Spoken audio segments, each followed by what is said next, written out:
So it looks good. Hello, we are live. Welcome everyone to the Lady Midnight live show. I don't actually have Lady Midnight on me at the moment, but I have Lord of Shadows.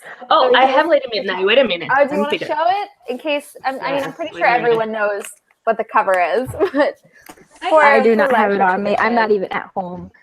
I know. Are you at school? I'm at school.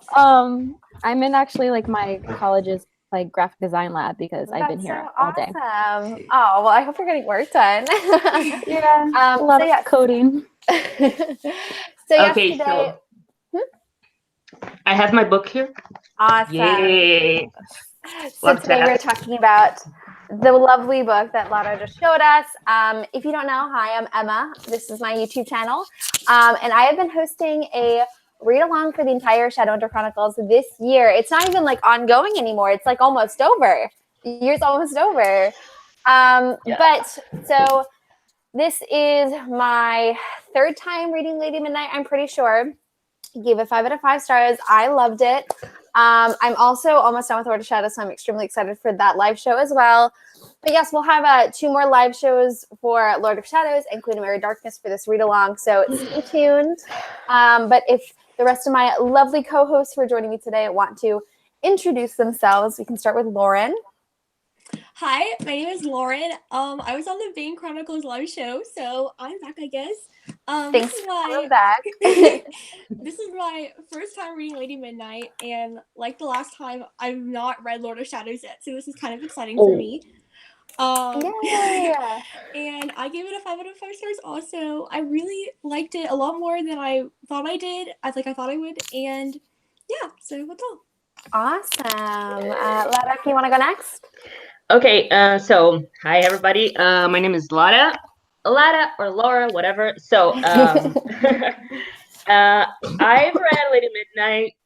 I actually reread like in like last month or something. Okay. And it was really, really fun. I think I reread for the 4th time. Like I've read it multiple times. I think it is like my 4th time reading it, and it is so great. Like I gave 5 out of 5 stars.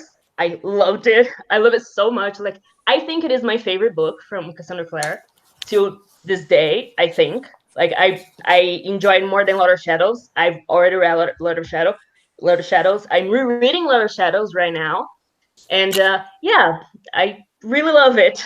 I love all the characters. I love the plot. I love everything.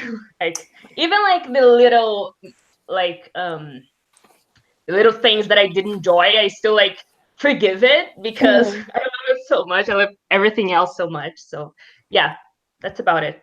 I totally feel you on that. And our final co-host would like to introduce herself. Hi, my name is Serena. I am from the channel Follow the Books. I have read Lady Midnight twice, and each time I have rated it a 5 out of 5 stars.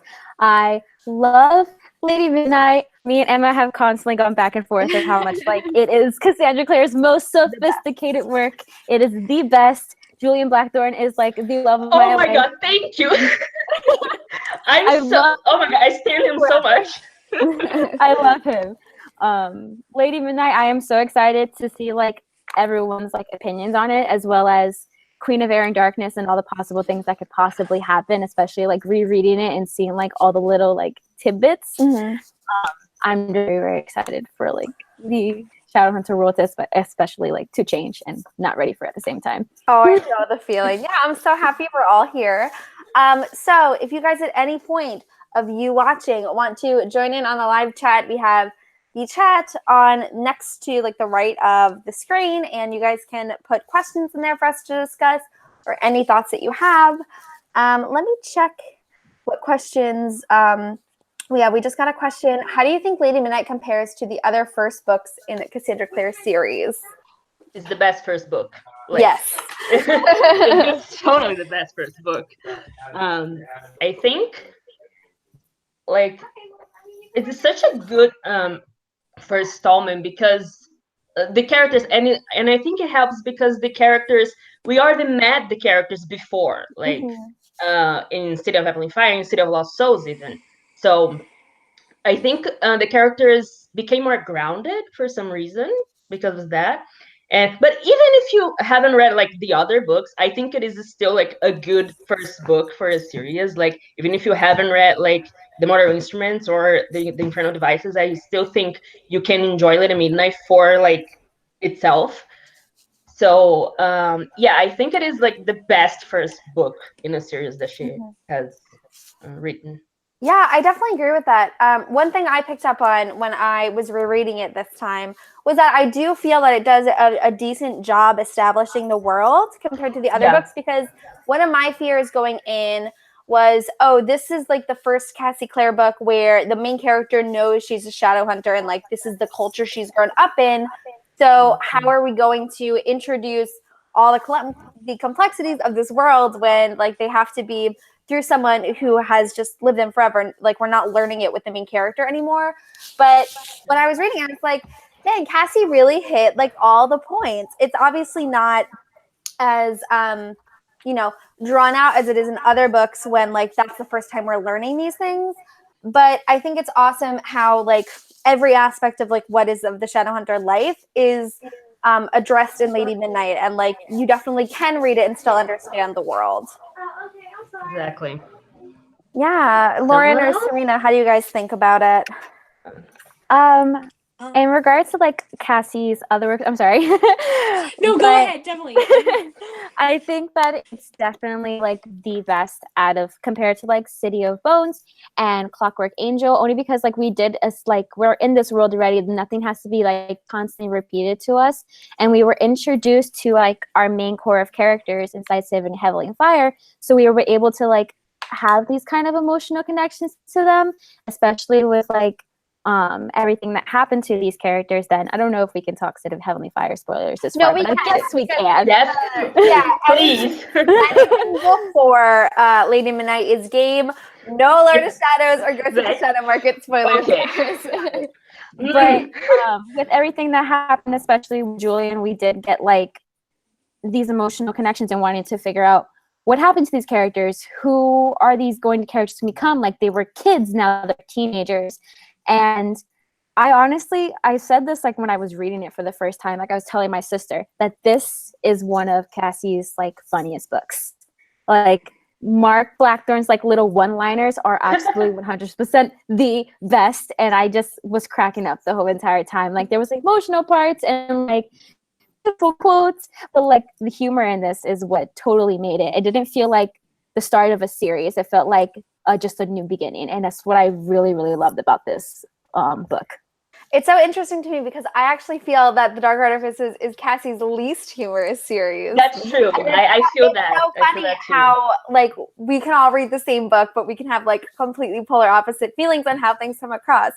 But I'm glad that you like the humor in it, because I always felt like such a Debbie Downer saying like, I feel like it's, it's not City of Bones, but I'm so happy that I found someone that actually does like it more, because I think it's because it's so much darker. Yeah, I think the Dark Artifices, then like so you have like these humor that is more like content, I think. Mm-hmm. Definitely. Lauren, do you have any thoughts? I don't think you spoke yet about it. They basically yeah, I think the only like thing that really kind of resonated with me is because with City of Bones and Clockwork Angel, we never had met those characters before, so it was just kind of like getting used to them. Whereas with this book, it felt more like I was getting used to the new them because they're older, and I was just kind of like, what do you mean you're like 15? I thought you were like 12. Like I don't know, it's just like, weird like when they've grown up. But yeah, I definitely agree with that. Let's see. Sydney asks, do you guys like Emma and Julian together? Now, I feel that Emma and Julian are another set of like very polarizing characters. True. I think Julian is very polarized. Yeah, also. Totally. Like, I do enjoy them together, but there's the thing. I don't want them to be together by the end of the Dark Artifices. Yes. I know, like it's weird. It's because I don't feel that it makes sense for the story, like that is building up to, I feel like they are really like the star-crossed lovers that cannot be together by the end of the series. even though I love them and I ship them and I want them to be together, but like not on the Dark Artifices. I think maybe in the Wicked Powers, but like in the Dark Artifices, I want them to be separated because I think it makes more sense. I feel like it. I like your theories. Yeah, but let's see. I think Cassie won't separate them. I think she will make the happy ending that we all know. Yeah, how do you guys feel about Julian and Emma as a relationship, or even just them as like individual characters too? Well, for me personally, it was just kind of interesting because I knew going into this that it was a love story about two parabatai like falling for each other. And I, because I had read all the other books in like Tales from the Shadowhunter Academy, I kind of understood, I guess, how this happened. And so when I think of parabatai, I was really kind of conflicted because I think of parabatai as like a really like sacred kind of thing. Like, we have Simon and Clare, and we have like Jason, Alex, and Will and Jim, which are just like the iconic parabatai of the Shadowhunter world. And I see them as just like really powerful friends. And so when I think of like being in love with your parabatai, I think of it being kind of weird because it's almost like you're in love with your brother. I mean, not like Cassandra Clare hasn't done that before. But, it's just kind of weird to me. But then like I got into Lady Midnight and I was like, have an open mind, be willing to accept change. And now I'm just like by the end of it like, oh, I want the claim. By the way, I think Julian and Emma, out of all the couples within the Shadowhunter Chronicles, I feel they have the most sexual tension. Like, I think they have a lot of chemistry. Yes, they do have a lot of chemistry, and their sexual tension is like, whoa. Awesome. Yeah, I feel the same way. Let's see. What was the other questions? Okay. What did you guys think of Malcolm's betrayal? Did you guys expect it, or was it shocking to you? Because I did not. Shocking. We trust warlocks. Like, yeah. Warlock. Lauren, were you shocked or did you expect it? Oh man. Okay, so I didn't necessarily love Malcolm at first because I kind of looked at him as like this Magnus copycat in a way. Because when we first meet him, he's like kind of quirky and fun, and Magnus is there, and I'm just kind of like, why can't this just be Magnus? It's fine, whatever. But then, like, as we got to know him and as we saw him like helping the Shadowhunters, I was like, oh, okay, he's a good guy. He's just trying to like help everyone out. And then when he betrayed them, I was just like, wow, yet again, another Cassie. You can't trust straight. like Tessa's brother, or like, I mean, Sebastian, not really. I mean, kind of, I saw that coming with Sebastian, but I was just like, wow, another character that had my heart, and now I can't be with them anymore because they're so mean.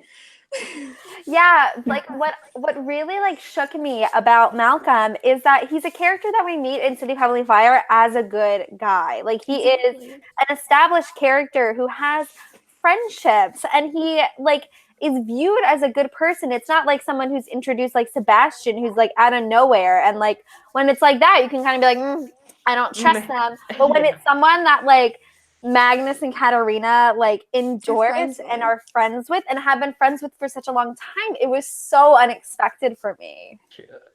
And I know, like Amelia says in the chat, I love how there's so many foreshadowing for Malcolm's betrayals. I'm like, we're reading it back now. I'm like, yeah, I see it.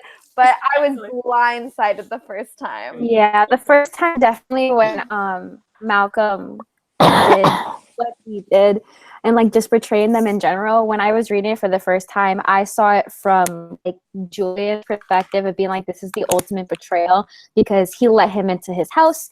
He let him interact with his family. He let him in on Arthur's secret.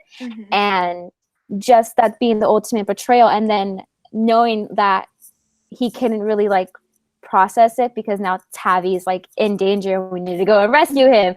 But Malcolm, the first time reading it, I did not see it, and it broke my heart to be like, wow, we actually can't trust all warlocks. And the creepiest thing about the betrayal for me is like at the beginning, I think the betrayals are more like heartbreaking and more creepy or sad when the betrayer knows the person they're betraying like so well. And it's just kind of like that first scene that we get with Malcolm when he's like, I know that you love Emma. Like, I know. Why haven't you told her? Like, it shows how connected they are and how like, close they are and how much they get each other. And so I think that's what really like makes it sting because it's like he obviously understands them and understands how they are as people and understands what they want, and yet he doesn't care. And it's just kind of like, yeah, he's like so blinded by hatred and revenge that like he can't see anything clearly. And I find that really interesting. So I had a question. And now I don't remember what it was because it was one of my questions, but I'll come back to it. One question that I do have is there's one question from Lucan. What do you guys think about Diana? And then pun intended asked, did you suspect Diana? Did you think she was the evil one? So just like maybe your general thoughts on Diana from Lady Midnight, but I was definitely suspecting her a little bit when I read it for the first time because she was so shady. Me too. I was suspecting Diana. I suspect everybody, but no Malcolm. So, but I suspected her. Yes. After Sebastian, we don't trust shady characters. Yeah, Exactly. So with Diana being like so secretive and not wanting to tell them when Julian was like, oh, but where are you going? She's like, I can't talk about it. You're just like, well, why can't you talk about it? Like, what is going on? What are you hiding? Yeah. Like, who are you? Like, where did you come from? And then she appears on the cave, like by the end of it, and I'm like, oh my god, it's her. I like only picked up on that for the first time this time while I was reading. I don't know why. Like it never seemed significant to me before, but when I was reading it and Diana comes out, I'm like, this looks so bad. Yes, exactly. Lauren or Serena, did one of you want to say something before? Oh, I was just gonna say, strangely enough, I think I'm the only one out of the four of us that like didn't suspect her. I don't know why. I know a lot of people that didn't though, so like you're not alone. I just kind of okay. Well, I mean, I don't know if very many people remember, but like the Hodge betrayal, you know, like the whole mentor figure, like being the one that betrays. So in my mind, I was kind of like, well, I could kind of see Cassie doing that, but she already did that with Hodge, so I don't think she's gonna do it again. And then I didn't really see Diana as more of a sneaky character. I more kind of saw her as just kind of like a nicer version of Maris Lightwood. I don't know why I saw her that way, but like just very wanting to stick to the rules and wanting to get things done. And I think the reason, and when I saw her keeping secrets, I saw it more as her trying to protect them more than her trying to like deceive them, I guess. Mm-hmm. Yeah, it's interesting that you say that because that's literally a line in the book. I'm pretty sure that Julian is like Julian is like Diana is. I think it's around the time when Diana's in the cave or something, but there is a line where I think it's Julian is like, the Lightwood's tutor betrayed them. Like, what would you, like... Oh, yeah. There is a line like it in the book, because I read it not that long ago, I swear. I'm trying to know. So, how does there's a few questions about Christina, Mark, Kieran, how do you guys feel about this little love triangle forming at the end of Lady Midnight? Because we have Mark, who I'm team Mark Christina all around, like all the way. Okay. Just Mark and Christina. Yeah. What do you guys think? I'm team Mark and Christina and Lady Midnight. Lord of Shadows is a whole entire other story, but we'll talk about that maybe next week. Definitely. But just the connection you immediately see between Mark and Christina is like something completely different. My favorite scene with them is when Mark literally does not recognize a single piece of anything around him because everyone has gotten older. They all have established these personalities and they become different people. Like 5 years have passed since the world. They're not the babies that he knew when he thinks it's only been like a year. So Christina has this whole entire new face and not expecting him to be this person. And he's sitting down and he's crying. And Christina just like puts an arm around him and they're talking, and then she gives him a haircut. And that's literally when I realized that these two characters are going to be a part of each other's lives for a very long time, regardless of their situation. Like their personalities are meant to come together and their lives are meant to come together in any way, shape, or form. So I really do hope that they do have a story and a lives together at the end of the series. And I really do truly love their characters, and I really, really hope Cassie does not do bad things to them. Yeah. I have to say, when I first read it, I was like gung-ho Mark and Christina. And I feel like now I still have this theory for Queen of Air and Darkness, so like there's no spoilers in this. I think they're going to be at some point in like a polyamorous thing going on. Like, I don't know if it's just going to be like a threesome because Cassie has alluded to that in the past. But or maybe like they are actually going to admit that like Yeah. they have feelings for each other. But if it were to come down to two, I would lean towards Mark and Christina definitely, because also like what Serena said, like I feel like the scene where Christina comforts Mark reminds me a lot of the scene where Simon comforts Izzy after Max has died, and so there's just like sometimes that connection between two people in a vulnerable moment like that, where I think that Christina is exactly what Mark needs in the same way that Simon was exactly what Izzy needs. So my money, if there's two of them, is Mark and Christina. Yay. And Lauren, how do you feel? Okay, so what don't I feel really is the question. Basically, with Mark and Christina, I really love the two of them together, and I think, at least in this book, that I want them to end up together the most. Okay, how do you pronounce his name again? The Kieran? fairy. Kieran. I don't know why I never can say it right. But anyways, for some reason, I don't know why. No, it's cool. Go for it. And so, but anyways, I feel like his relationship with Kieran is more like, I was so emotionally distraught about being separated from my family, and you were just the only one that was relatively nice to me. And so I think it was more like you gave me a little bit of light when there was darkness. And I don't know if maybe like Mark and Kieran were just like walking down the street, like bumped into each other like in a rom-com, like if it would have been like the same emotional intensity. And so I think the reason why he has such a hard time letting go of him is not because of maybe he has true feelings, but more because he feels like letting go of that would be like letting go of basically his entire livelihood. The only thing that like kept him sane for like the past however long he was there in his mind. Yeah, definitely. In Late at Midnight, I feel like I'm just like Julian towards Kieran, because he's just like looking at him, and he's like, I don't know exactly what Mark saw on him, and I'm just like, exactly. I'm same, Julian. It's so funny. Yeah. Anyway. Also, while we're on the topic of the three of them, how do you guys feel about Kieran? Because Kieran is another very polarizing character. Yeah. Like, there are Kieran stans, I think he has, and then there are the Kieran haters. So I want to know where you. I'm not a hater. Like now I feel indifferent. I didn't like him at Lady Midnight. But like now after a lot of shadows, I feel like kind of indifferent, because I don't think his character development could have been like great, but I don't feel it was great. It's like I won't give any spoilers because of Lord of Shadows, because you haven't read, but like I don't feel like his character development was really well done. So I'm like kind of indifferent about him right now. But like I think he had potential, had potential for me to like him, to love him. After a lot of shadows, but like after a lot of shadows, I'm like, meh, whatever. Yeah. Well, that's me. Like, the first time I read it, I hated Kieran with a burning passion. And then the second time I read it, I was like, no, maybe he's not that bad. And now we're reading it again. I'm like, I still don't really like him. Like I definitely at the end of Lady Midnight, I don't feel he has done enough to redeem himself for the pain that he caused this entire family, much less Emma, but like the whole family, and betraying Mark because he was jealous and didn't want him to be with Christina. Like that's so despicable. And so like I definitely at the end of Lady Midnight has not done enough to be redeemed.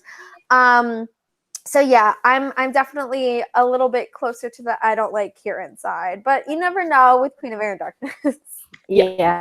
I like Kieran a little bit, but at the same time I don't. It's more along the lines of like every character that is kind of like morally gray. I understand them, but in regards to Kieran, the reason why I'm so like on a scale with him is because he does a lot of stupid things that hurt his family in the end. Like I personally can never ever forgive him, and I say it like he's a real person, but I can never actually forgive him for what he did to Emma and I feel Julian. like the Blackthorns are my family, so I like see myself inside the Blackthorn family. Like I have a lot of siblings. I'm like Julian. I'm the oldest of like all these younger kids, and because I was always the oldest, I was like always helping my mother raise my siblings.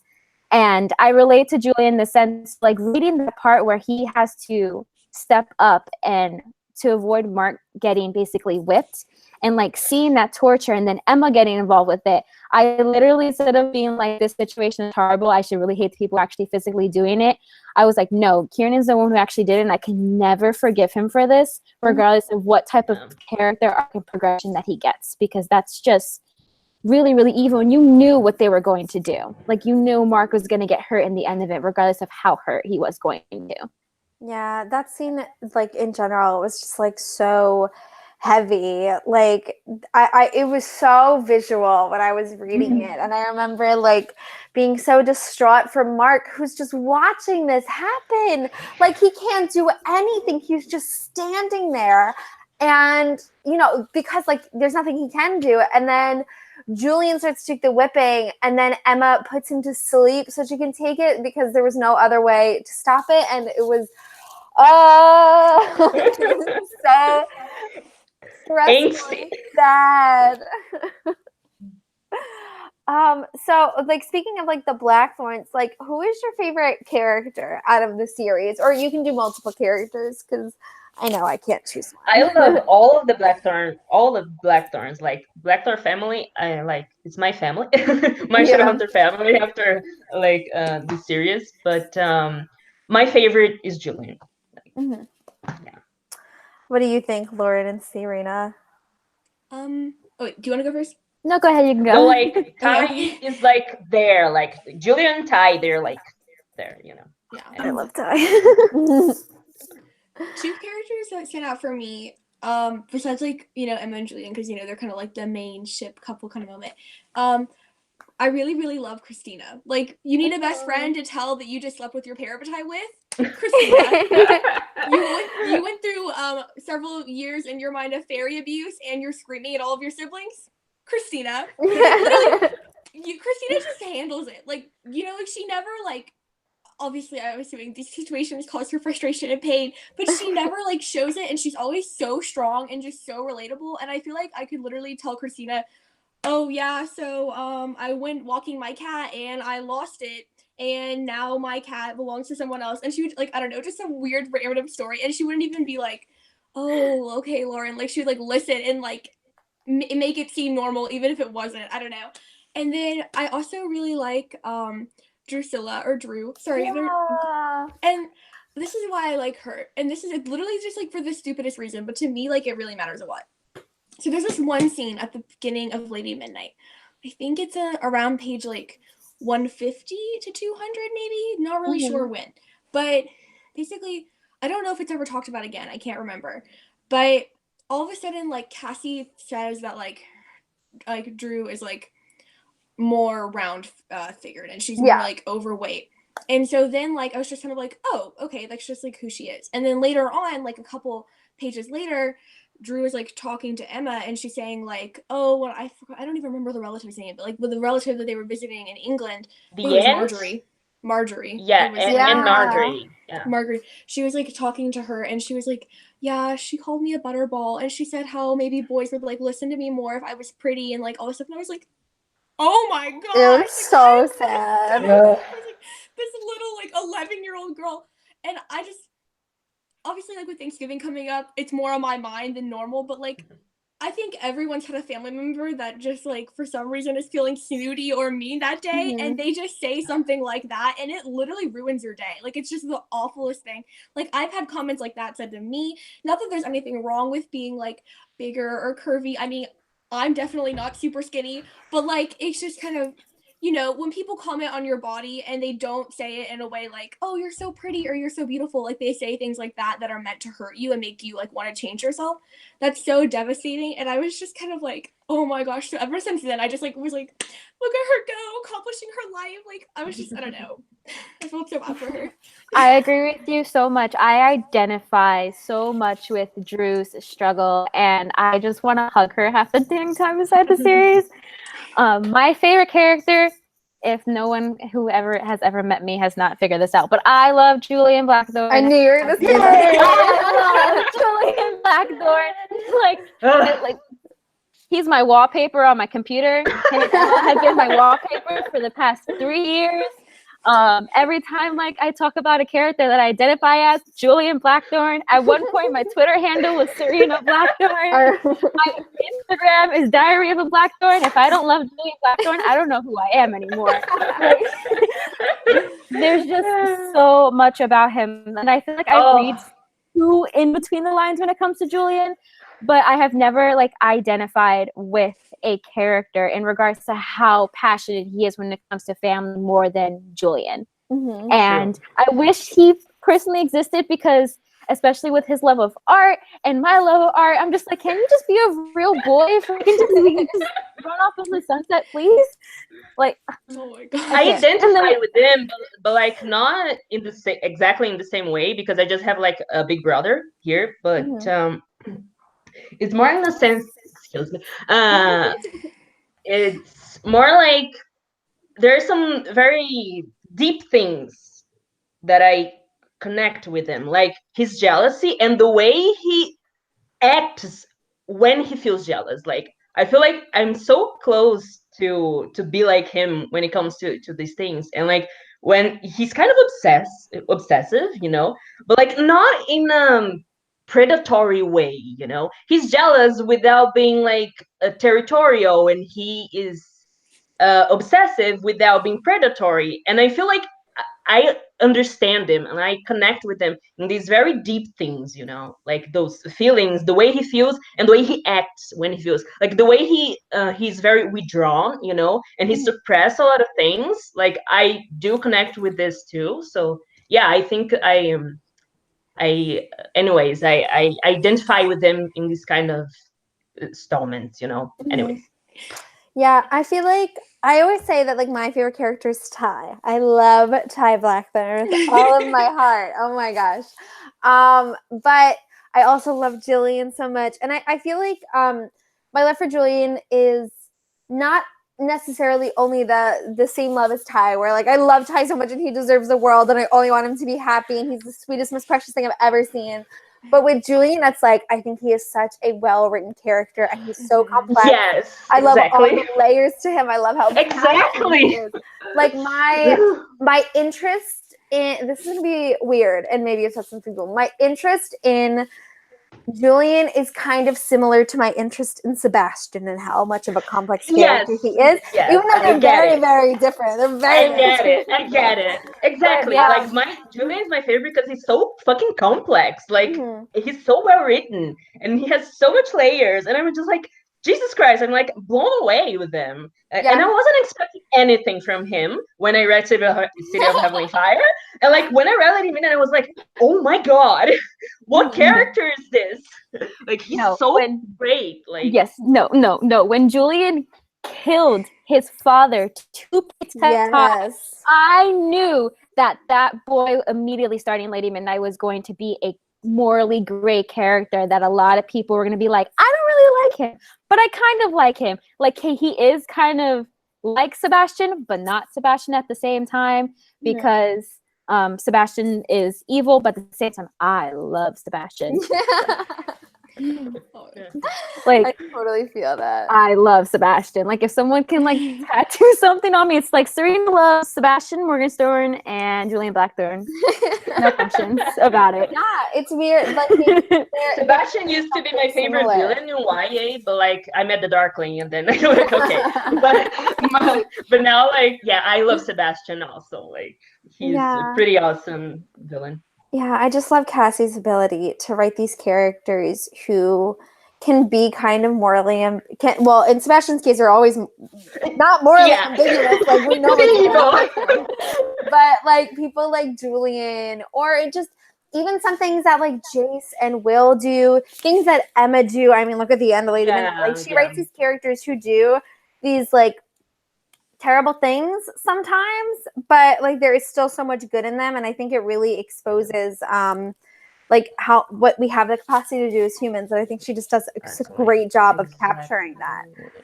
While we're on the topic of Julian, I really want to know how you guys feel about the end with Ansel Nightshade, where he basically has been like preparing to frame him for months to protect his family. Oh my God. I love it. Think. I just love it. Okay. I don't care, like, that he throws people under the bus so he can protect his family. It's just like, whatever. I love it. Actually, so. Yeah. I was like, Go for it, Julian. Anyways. Like, I forget who told this to him, but like one of my favorite quotes from Lady Midnight is he's told that like you have a ruthless heart, Julian Blackthorn. I think Kieran says it to him. That's Kieran. And like when that scene happened, I was just like, why did he just do this? And it was literally to prepare to save his family. And I was like, how long did he have to think about this and prepare to throw Ansel Nightshade that far underneath the bus? Like, he's like, was he prepared for like any little thing to fall and be like, okay, I know all of this about Ansel, let's just throw him underneath the bus? But I was so like thrown back by it. I was not expecting it. I was ready for the truth to come out, for them to be like, we're kids, help us. But it was like, wait, I'm reading. It was one more layer to him. I feel like at the end of Lady Midnight, I thought like, oh, there's nothing else that I can know about Julian. And then she's like, nope, there's that. And I was like, awesome. Anyways. Yeah, I always. Oh, who was gonna say something? No, go you ahead, go. go ahead. No, you go. Okay, Julian is the first love interest that Clare has written that I didn't hate at first. So I love Jason, I love Will, and I love Jim. I love all of them now. But I don't know what it is, but like every first book, I hate all of the love interests for just like the solid like 50% of the way through. I'm just like, why are you like this? I don't understand. What does she see in you? Will was so mean. Okay, I could just go on and on about how much I hated Will and Clockwork Angel. Like, Will was the bane of my existence in Clockwork Angel. Anyways, moving on.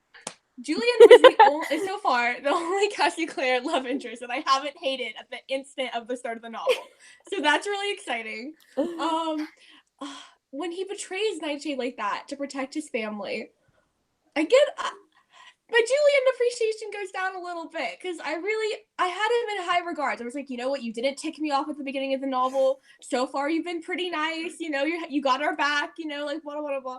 And then when he does that, I'm like, but I also see why Clare wrote that because it helps.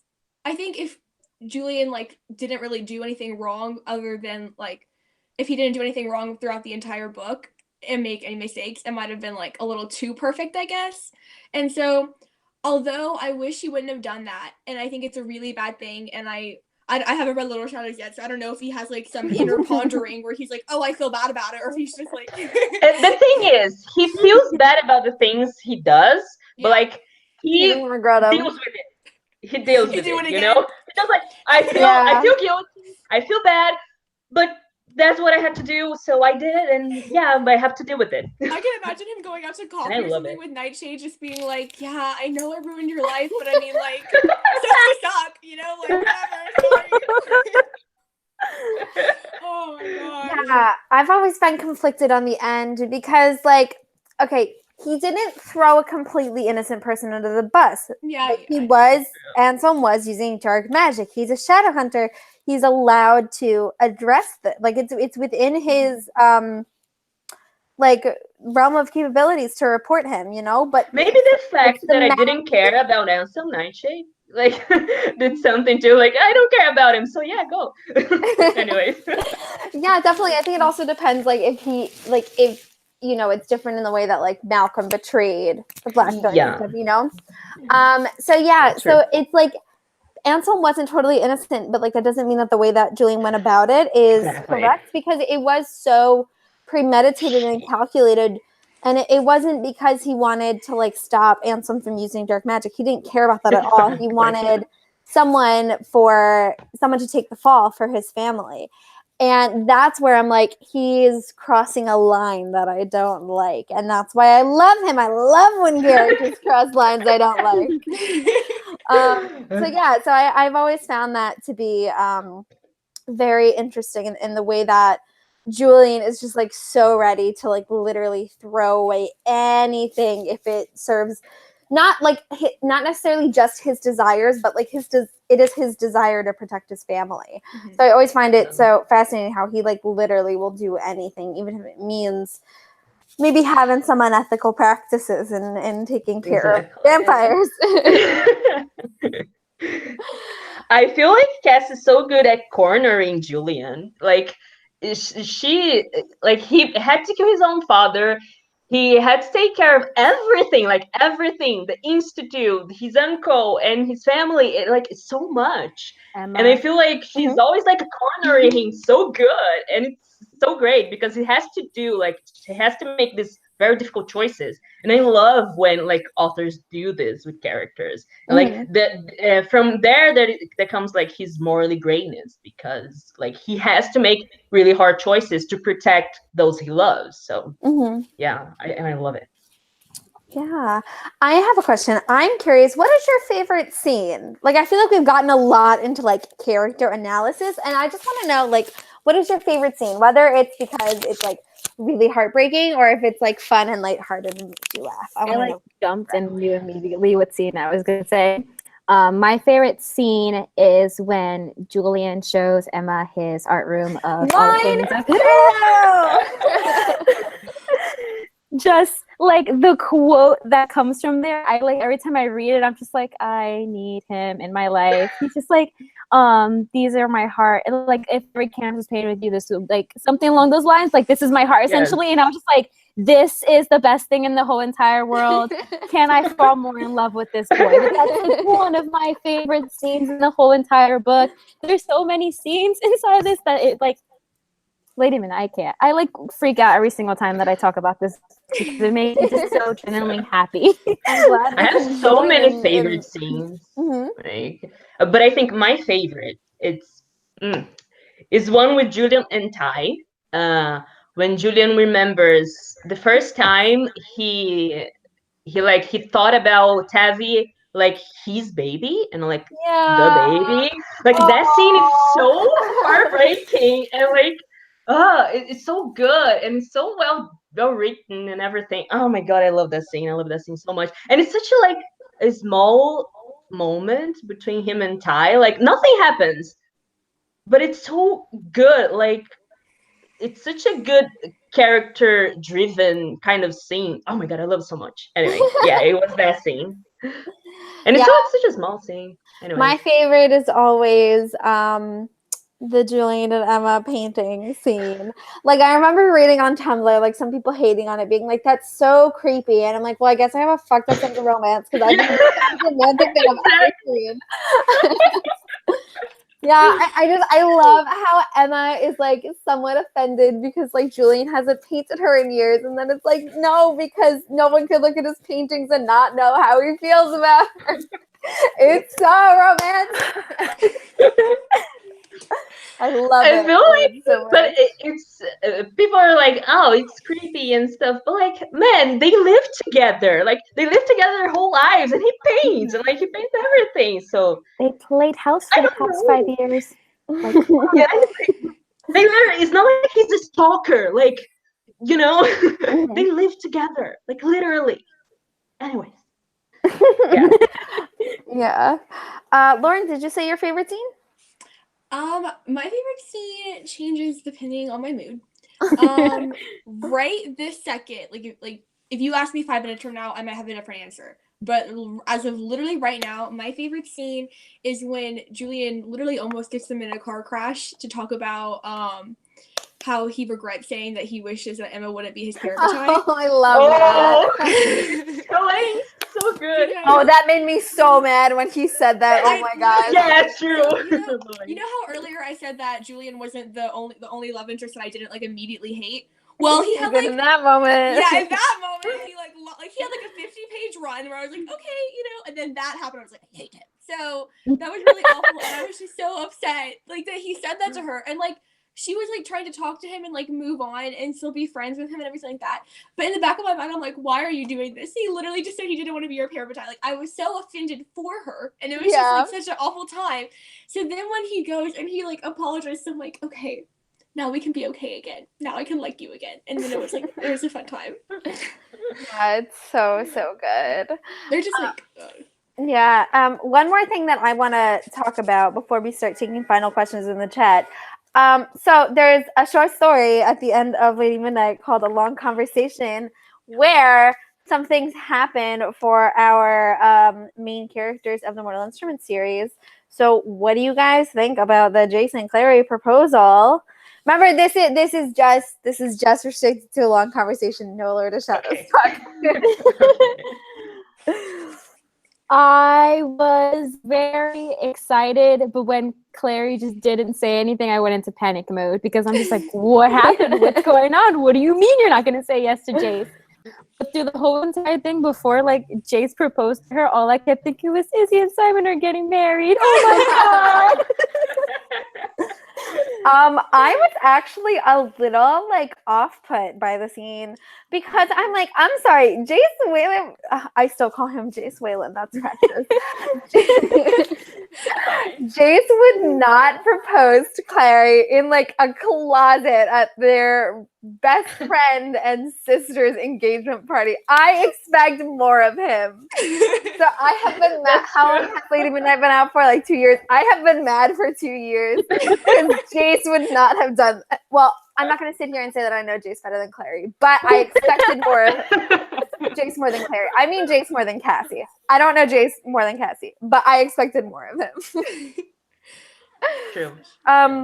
But yeah, I always, in between the time between when I read A Long Conversation in Lady Midnight, I always kind of loved that Clary like didn't say yes immediately, and like it said that when she had to give him an answer, she dreaded it. Like that's like the last line of it. I always kind of liked. I was like, wow, like this is nice and refreshing to see like a young woman like not falling into marriage immediately and wanting to, you know, focus on other things in her life. You know, marriage isn't always like the number one end goal for people. And I feel like so many fans just want to like push their love interests together, make them get married and have kids so early. And I'm like, let them be teenager. Well, they're not teenagers, they're adults in this. But like, let them be young adults, you know? So we'll talk about how that has changed in the Lord of Shadows live show. But that was my initial thought of the Lady Midnight. Like, how nice of Cassie to like give this great message to young women that they don't have to get married right away. We'll adjust that later, but that was my initial thought. I had this moment all throughout of Lady Midnight where they would talk about like, oh, the famous Shadowhunters, Jason, Clary, and Isabel, and Alec, and blah, blah, blah, blah. And it really threw me off a little bit. Like, I recognized through other things that people had said in other, like, different passages, and especially Tales from the Shadowhunter Academy, that they were, like they saved the world. Like, they were, like, famous and, like, well-known. But I think what really hit me was, like, that ending short story where we find out that Simon and Isabel are engaged, and also that Jason and Clary are getting married, because I was like, wow, I remember when you were like my age and now you're not. Now you're like grown-ups and you're doing a grown-up life. And like, obviously I'm so ecstatic for them, don't get me wrong, but it's just kind of weird because, you know, obviously I'm a teenager, so I can really relate to these YA protagonists because you know, they're very similar to me, you know? Whereas now they're like adulting and I'm just like, what happened here? I don't know, but I guess I'm just really excited for them, and especially Simon and Isabel, because they are my favorite, as of right now, they're my favorite ship from the, like, original series. Like, I literally am such a, I hate Sizzy, like, I hate that, but, like, I literally am, like, such a big Sizzy shipper, like, all the time. I'm just like, there's my favorites. I don't know. So yeah, also one thing I want to talk about, Annabelle woke up in the end. Whoa. The first time I read it, I like I read it, but it like didn't click with me that like Annabelle was alive. And so in like so many on the comments on my review, everyone's like, what do you mean we don't know what'll happen to Annabelle? She woke up in the end, and I like completely missed that. So how do you guys feel about like at the end of Lady Midnight, Annabelle is awoken. She's awake. What did you guys think when you read that? Awesome. Like destruction and stuff. Like, yeah, I really like it. It was like a good, like, hey, there. Now she's awake. And now what? Is she gonna be good? Is she gonna be bad? Like, stay like there. Yeah, like what was my question? I was going to ask a question. I don't remember. Continue talking. I'll come back to it. Okay, so I haven't read Lord of Shadows, so forgive me for my more than likely wrong assumption. No, go for it. No problem. We're not going to be here to confirm Yeah. or deny anything, so share your thoughts. So I was actually kind of excited initially when Annabelle was like risen back, because I was like, oh, there was a time when Malcolm was like normal and he wasn't, trying to kill the Blackthorns or things like that. So like there must have been like a sweet like romantic relationship between them. And so then I was like, wouldn't it be so nice if like something that he tried to do for evil ended up being really good, and they got to connect with this long lost ancestor, and she was so helpful and so nice, and and then I was like, wait a minute, this is a Cassie Clare book. That's not happening. So my theory, even though I haven't read it, is that she's gonna, because he is dead, which I don't know if I truly buy that he's dead, because we haven't seen a body, and when you don't see a body, you don't really know with Cassandra Clare. But my theory is that she's now going to be like trying to, I guess, if he is actually dead, like maybe get like revenge for him or something like that, and that she's going to be the new antagonist of Lord of Shadows and Queen of Air and Darkness. But that's just my theory, and I haven't read either of them, so everybody who's Lord of Shadows right now is judging me, but No, I totally had a similar thought. I totally thought I was gonna when I found out that Annabelle was alive after I posted my review, I totally was like, oh my god, like Annabelle and Malcolm are gonna like rise up against the Shadowhunter. Yeah, I think what confused me at the end of it is that like no Blackthorns died. So like how did she wake up? Like that really threw me for a loop because it's not explained. Like, like there's the question like, oh, like, maybe one of them got like cut and it fell on the thing. Yeah. But, like, they want like a Blackthorn had to die. Like that's the implication. So yeah, that was something that like struck me at the end. I was like, oh my god, like how is this even possible? Yeah, true. Let's see. We're gonna start taking like a final few questions. We have one from Louisa. What do you guys think about Tessa and Magnus's attitude towards Malcolm, saying like we lied to protect you? Or I feel like we can even expand that just into like from what we know of what happened to Malcolm and Annabelle in the first place at the end of Lady Midnight, where they're downworlder, where he's a downworlder and like they can't date, and so they were punished for it. What did you guys think of that and how Magnus and Tessa reacted to it? I've never thought about it actually. I think you guys go first. Like when that always kind of set me off a little bit because that's not what I would have expected of Tessa and Magnus. Yeah, true. I don't remember exactly how it leaves off in the book. At the end of Lady Midnight, I know where things are at Lord of Shadows with that, but yeah, like their story is so tragic. Yeah, like seriously. True. So yeah, does anyone have any more thoughts on that? It was kind of weird that they didn't tell anything. Like I don't know. It doesn't seem like something very in character. I don't know. There's a lot of like in character things inside this series. Like I feel like we're just like peeling back more layers with all of the different characters, and finding out that Tessa and Magnus have kept this from Malcolm for so long, the fact that Annabelle was alive this whole entire time, well, half alive, but that he could have saved her. I think that friendship-wise, that was honestly like one of the biggest betrayals, because they knew how like madly in love he was with her and how he would die for her and like would do literally anything for her. And for the fact that to keep that from him, like I think that was like ultimately like a big betrayal. And I know Tessa and Magnus obviously had a good reason to do it because they're morally good people, and every single action they've ever taken was to make sure that their loved ones were always safe. And whether it was they were saving Malcolm's life in the end, I don't believe that stealing that love for him was a good thing, because look at how it ended up in the first place. I totally agree with that. We have another question. How much did the last line, why lie, kill you? So we have Emma, who is, we didn't even talk about this. Oh my God. So we have Emma, who like breaks things off with Julian and then goes to Mark and is like, I need you to date me, or to pretend to date me. And Mark, and we need to convince everyone that you're in love with me, but you're not. And he goes, why lie? What? First of all, I was so mad at Emma. Like, I knew, again, Cassandra Clare, like, throwing the miscommunication trope. And I'm just like, why are you doing this? And she's like, and then I was really mad at Emma. And then Mark is like, why lie? And I'm just like, okay, wait a minute. Another love triangle? Oh my God! Cassandra Clare! Why? You're going so great. Come on. But then a lot of shadows anyways. Yeah. Yeah, I was so not prepared. Oh, I hated that Emma did that. I hated it so much. Jesus. I was so mad.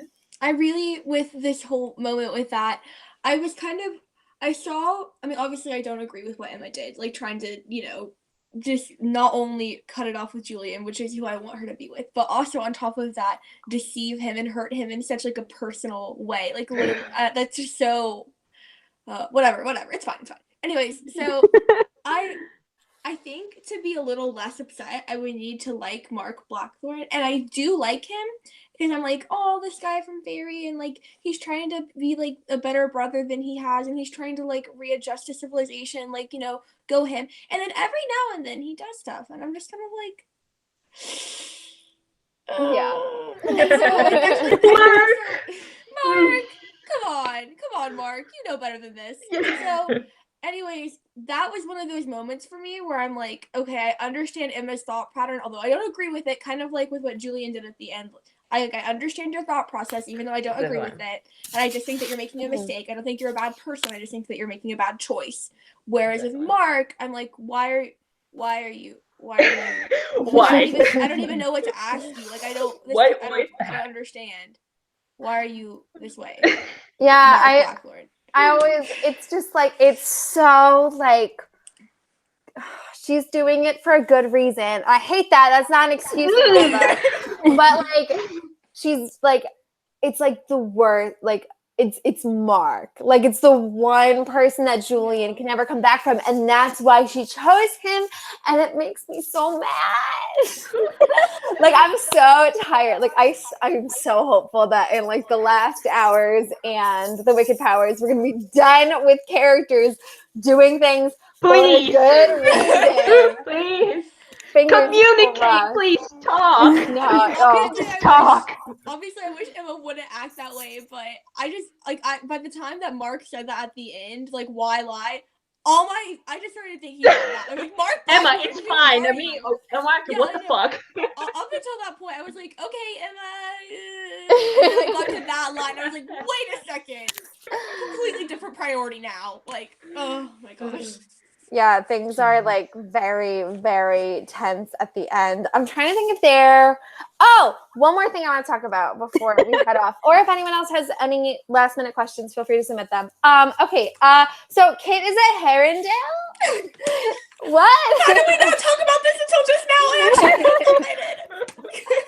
What are your thoughts? Okay, so I mean, we can talk about him in the context of the Lost Herondale because we've read Tales from the Shadowhunter Academy. But what are your thoughts? Okay, this is actually what I'm most excited about. I'll just say it really quickly and then I'll move on to someone else to talk. Okay, I am so emotionally invested in Herondale. It's not even funny, okay? Like, literally, Will Herondale is the love of my life. I would literally do anything for that man. I've never cried so hard over a fictional character. Oh my freaking goodness. Like, just thinking about Will Herondale makes me want to bawl my eyes out. Moving on. So when we hear this story about the Lost Herondale, I was like, oh, that's really sad. There's another little strain of Herondale around, but, I'll move on. I'll be fine. It's whatever. I for some reason, I don't know why I didn't connect this, but Cassie's novellas always have something to do with her main central choice. So I don't know why I didn't think that was just like a little story that wouldn't come back later. But when it did, and I realized that he was like a lost strain of Herondale, I just was so happy. And I don't know why I didn't see it, but that literally just brought me so much joy. And I have nothing else to say except I'm living and I'm breathing for this moment. I wish the Lost Herondale was a girl. Like, I kind of wish that sometimes. I but, see that. I see why you would think that. That's actually kind of cool. Yeah. I like your theories. And unpopular opinion, I think the Herondales are kind of overrated. I know a lot of people have this. Yeah, but like, no, I like them. Like, I love Will, I love Jace, I love all of them, but like, they're kind of overrated. Like, the Blackthorn family is the best. Come on, Lex Ma, Lex Nola. Look at this. Look at this motto. It's so great. But like, yeah, but I love them. I am Team Blackthorn always. Team Blackthorn. I know they're rebels. Yeah, I always find it so interesting how like Kit was the thing that like Gemma and Tessa were looking for. Like, and I just want to know, like, were they? I feel like this probably, I don't know. I just think it's so interesting that like they were looking for the Lost Herondale and they found him and he was in Los Angeles and now he's with the Blackthorns. He's such an important character now and I love it and I love Kit Herondale. I'm so excited to read or listen to more of him. I love it. Like, he's there like in the prologue and it's just like, what is happening? Who's this kid? Where are the Blackthorns? Where is Emma? What the heck? And then Lost Herondale. Okay, fine, nice. What makes Kit better is the fact that he's one of the main characters inside Wicked Powers. So we don't only get him in the next 2 books, but we get him for a whole entire series. So and he doesn't die in Queen of Air and Darkness. Yeah. That's how like I'm holding on to like any information about the Wicked Powers. I'm like, as long as like if this character's name is mentioned, I know they're safe and it's all good. Oh my goodness. Okay, one final question. This is a funny one to end on. On a scale of 1 to 10, how stupid was it that Emma and Julian slept on the beach and didn't think they're so reckless. They're so like, dumb all the time. Jesus. So stupid. Like, they make out in front of the institute like all the damn time, just like, what are you doing? They're literally so careless. I'm surprised no one has caught them. Like, like. Well, when that scene happened, I was just so shook because I'm used to Cassie's characters having sex at the end of things. Oh, I love that too. You know, yeah. Jason and Clary, book 6 in a demon realm. Okay, like Will and Tessa locked up in a cage. You know, like Isabel and Simon, after, like when he's about to ascend and possibly die. Like I'm used to Cassie having kind of like weird moments to pick for like, and then all of a sudden book 1, and it's just like go time, and I'm shocked. Like I True, it was very nice. I think I give it like a 9.5 on the stupidity scale, especially since they fell asleep afterwards. Like they literally were just laying there all night. That's what's really funny. Also, beach. What I always thought was so funny is like, wasn't that moment Julian's first kiss? Yes. First everything. First time having sex, like. My poor little baby, like that must have been so overwhelming for him. And they didn't think twice about it. Oh my goodness. Yeah, they're so dumb. They're so dumb. For like the severity of them being caught, they're so dumb. Oh yeah. So I feel like that really concludes this live show. So thank you so much to those of you who have joined us to discuss Lady Midnight. I had so much fun discussing this live show, and I knew I would because Lady Midnight is just so great. It is. Of course, thank you to my lovely co-hosts who decided to join me. If you want to check out any of their social media links, they are all in the description below. We have two more live shows coming. We have a Lord of Shadows one, and then we will have a Queen of Air and Darkness one after this. Queen of Air and Darkness. I'm so excited. Nervous. Yay. Excited. But yes, I have no idea when the Lord of Shadows live show is going to be. It will probably be in December because I am busy. But we will have it soon, I promise. And I'm so excited because like we're all going to be caught up in like the same book finally, which will be so nice. But thank you guys so much for watching, and we'll see you soon for another live show. Bye.